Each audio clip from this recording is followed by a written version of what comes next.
Hello hello सबैलाई नमस्कार। म अर्जुन भुसाल, कृष्ण भाइ र म बेताली यो हलुवा आइपुगेका छौँ। यो हलुवामा एउटा परिवार खोजेका लागि जो कृष्णको परिवारका बारेमा यहाँबाट धेरै कुराहरू आयो। कसैले हो भनिदिनु भएको छ, कसैले होइन भनिदिनु भएको छ। अहिले यो बुझ्न म यहाँ आइपुगेको हुँ। यहाँ आउने क्रममा म सोध्छु, उहाँलाई थाहा छ छैन। अहिले पुरानो बुवा हुनुहुन्छ, यतिको बुवा हुनुहुन्छ उहाँ। चिन्नुहुन्छ यो मान्छेलाई, चिन्नुहुन्छ?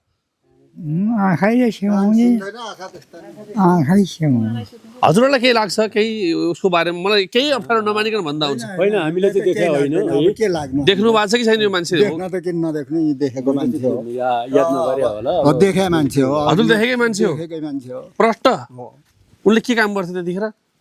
त्यतिखेर त होइन, त्यो अघि पछि मैले देखे होइन त्यसरी है। ओ यो मान्छेको बाउ मर्दाखेरि यो मान्छे यहाँ थिएन। यहाँ नभएपछि पछि आएर क्रिया गरेको थियो। पछि आएर क्रिया गर्दाखेरि चाहिँ मैले देखेको मान्छे हो।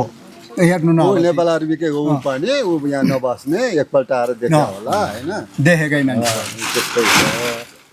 यसो याद गरिदिनु पर्छ। नमस्कार। नमस्कार। यो चाहिँ मैले चाहिँ देखेँ नदेखेको मान्छे। अब हाम्रो घर त तल पर्थ्यो, अहिले पछि आएका हामी यहाँ। यो मान्छे होइन, उही घर वरिपरिका नजिकका मान्छेलाई सोध्नु न। मान्छे घर यहाँबाट माथि जान मिल्छ? जाउँ त्यही पनि बुझौँ।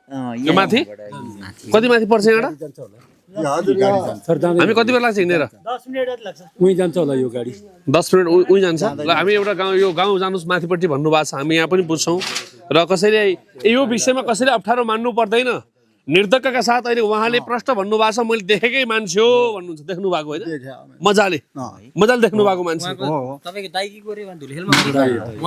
उहाँले पनि देखेको भनेको कारणले म यहाँ आएको। म यो कोही परिवार छ भने म बिन्ती गर्छु, यो कसैसँग केही नराम्रो हुनु छैन, कसैलाई नराम्रो गर्न होइन, कसैको पारिवारिक इज्जत प्रतिष्ठालाई बिगार्न होइन, कसैको सम्पत्ति मास्न खोज्न होइन। केवल एउटा परिचय बनाउन, एउटा वंशजको नागरिकता पाओस्, उसले आफ्नै रगतको नागरिकता पाओस्, आफ्नो घरको नागरिकता पाओस् भन्ने हेतुका साथ हामीले विगत 8 महिनादेखि गरेको दुःख हो। कहिले सिन्धुपाल्चोक त, कहिले दोलखा, कहिले रामेछाप, कहिले कहाँ नपुगेको ठाउँ छैन। हेटौँडाबाट डिएनए, कहिले कताबाट डिएनए गर्दा गर्दै कुनै रिपोर्ट नआएको कारणले अहिले हामी फेरि यहाँ आएका छौँ। मम्मी पनि उसले छोडेर, मम्मीले पहिला छोडिदिनु हो। अनि ऊ अन्दाजी 4 वर्षको उमेर थियो, उसलाई पनौतीमा बाले छोडिदिए। अहिले उसले के मिलायो भने कहाँ खिम्ती मिलायो। खिम्तीसम्म बाले ल्याएको उसले यहाँ सम्झियो। त्यहाँनिर एउटा जहाँ बाल जाँड खाने पसल पनि देखायो, त्यही रहेछ जाँड बेच्दो रहेछ पहिला। अनि त्यहाँ भाँडा बेच्ने पसल रहेछ, अनि डोको बेच्ने पसल रहेछ। यहाँ छ भन्यो त्यो 4-5 वर्ष, 5-6 वर्षमा आएको थियो कि।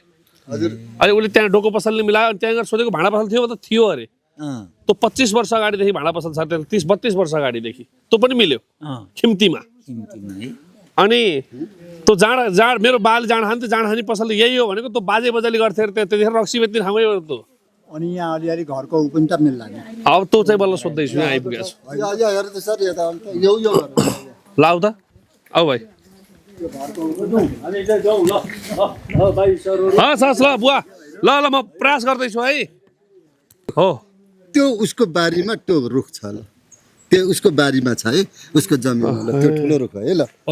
पदमबहादुरको भनौँ हामी चाहिँ यहाँ चाहिँ पहिला त बाउकाजी भनेको सुनेको थियो होइन। रामबहादुर भने नि उसको भाइ चाहिँ रामबहादुर हो होइन। त्यो सुन्नेन। अब पदमबहादुर भन्ने रहेछ, यहाँ साथीहरूले भने पदमबहादुर उसको नाम स्कुलमा पढ्दाखेरि भने होइन। हामीलाई चाहिँ हामी चाहिँ तल्लो उसमा हामीलाई त्यति थाहा भएन। अनि त्यो तपाईँहरूको यो गाडी नि सम्भव जाला होइन, जाने। हस्, अनि उ त्यही हो, यहाँबाट सर्टकटमा गएर खेरेर जानुहोस् है। आउनु दिदी ल, एकदमै सबैले हामीलाई एउटा सपोर्ट गरिदिनु होला। हामी एउटा ठुलो प्रयासमा छौँ, ठुलो सफलता हासिलको यात्रामा जोड्दैछौँ। परिवारलाई खोज्ने कसरी हुन्छ बुझ्ने, कुनै परिवारलाई भोलि नराम्रो गर्ने होइन, केवल परिचय सोध्ने हो। होइन भन्नुभयो भने सकिएको। यही यात्रामा छौँ र केही व्यक्तिहरूले त देखेकै हो, प्रश्न मेरो आँखाले देखेको यो यही गाउँको भन्नुभएको छ। बाँकी हामी बुझ्छौँ, बरु आज बस्नु पऱ्यो पनि बसेरै बुझ्छौँ। यो खबर सबैसम्म प्रभाव होस्। नमस्कार।